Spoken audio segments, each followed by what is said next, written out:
Of all the battles in our half-century culture war, perhaps none seems further from being resolved in our laws and in our consciences than abortion.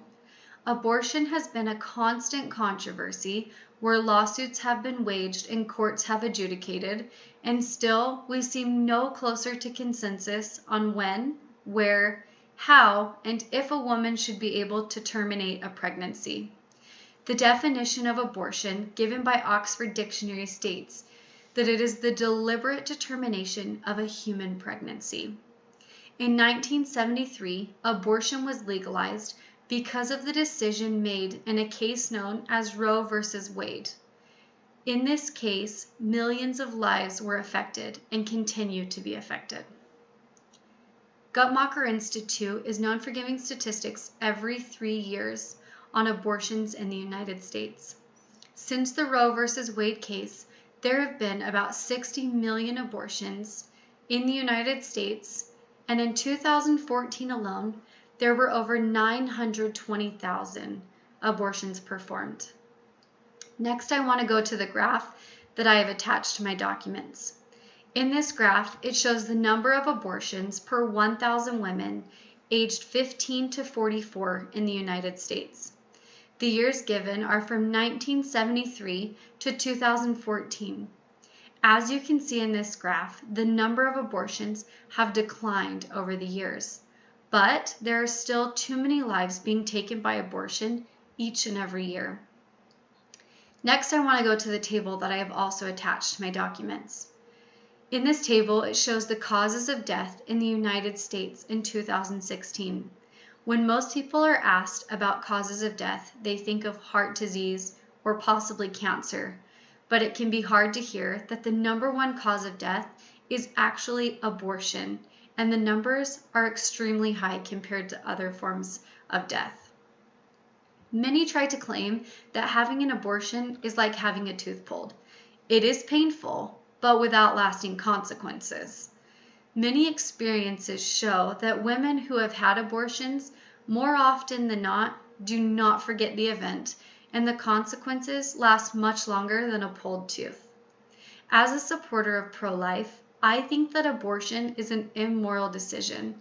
Each life is important, and I am concerned about more than just the life of the woman having the abortion. I will explain the side that I agree with and then discuss the counter-argument. Pro-life individuals' main concern is that every life is valuable. Everyone deserves to live this life they have been given. They also believe that life begins at conception. This means that any child taken by an abortion is considered a murder. Although many people feel that when life begins is a debate, scientists have made it clear as to when life really begins. LifeSite News shares that scientists have agreed when a sperm cell from a male penetrates an egg from a female, you have one cell with a complete amount of genetic material needed for everything a human could ever want to do.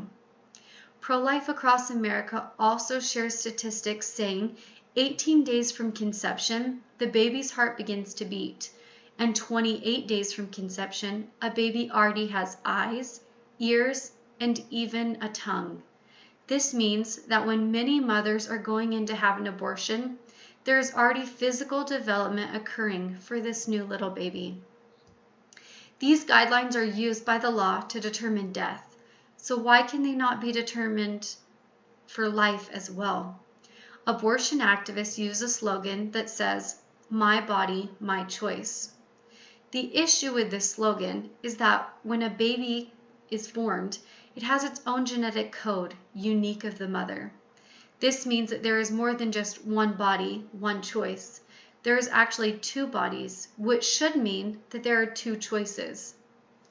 In the United States, a woman cannot be executed if she is pregnant because the child should not be punished for the mother's crimes. Also, if a mother is murdered while pregnant, the felon is not just convicted of one crime, but actually two crimes. Along with this, abortions can harm the body in damaging ways. Women are at risk for many potential complications once they have an abortion. This is why it is important that these procedures before an abortion are not taken lightly. Surgical, non-surgical, and drug-induced abortions can all produce complications. There are many possible side effects that American pregnancy shares, including hemorrhaging, infections, cervical damage, pelvic inflammatory disease, and retained fetal or placental tissue. There are also many fatal effects. Studies in countries such as the Netherlands and the United States show that maternal death rates are significantly higher after an abortion than after childbirth. Long-term effects include difficulty with reproduction as well. Premature delivery increases with each additional abortion, and the life of the newborn child can be put at risk. There are other long-term effects such as cancers, including breast, cervical, and ovarian. Along with the physical consequences that are frightening as it is, psychological effects prevail as well. These include anxiety, depression, alcohol and drug use, and suicidal behavior. The suicide rate was found to be almost 6 times higher for women who had an abortion than for women who went through childbirth. There is a unanimous quote that says, "Choose carefully. Consequences carry concern continuously." This shows that the consequences continue on. It does not just end after an abortion, but the consequences can last the lifetime. Now I want to explain what pro-choice individuals believe. Those that are pro-choice have a complete opposite view on this topic. Their main argument is that they believe that it is the women's right to choose, whatever that decision may be. Planned Parenthood uses this sentence often to help women feel okay with the decision they are making.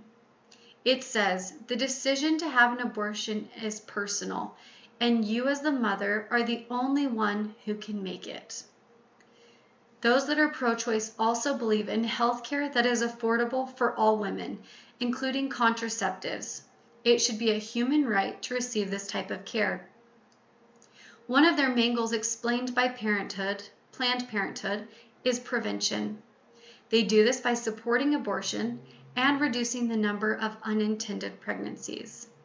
They feel that more needs to be done for those that have fallen into the group of unplanned pregnancy, although they were the ones that fell into it on their own and are taking that right away from these children. After gaining an understanding of both pro-life and pro-choice, I choose to support and stand with other pro-life individuals. Each life matters, and killing another human being is unlawful. With a controversial topic such as abortion, both sides are going to have arguments defending what they believe in and what they stand for. It is important to know that if someone does not feel fit to be a parent, there are always other options, one of those being adoption. I am not asking you to change your ways or the way you think, but I do hope you will consider both sides by educating yourself on what both pro-life and pro-choice individuals believe when deciding what your true opinion is. Hopefully, you now have a better understanding as to why pro-life is a better way for all lives. Now is the time for change. Now is the time for action. Now is the time to save lives.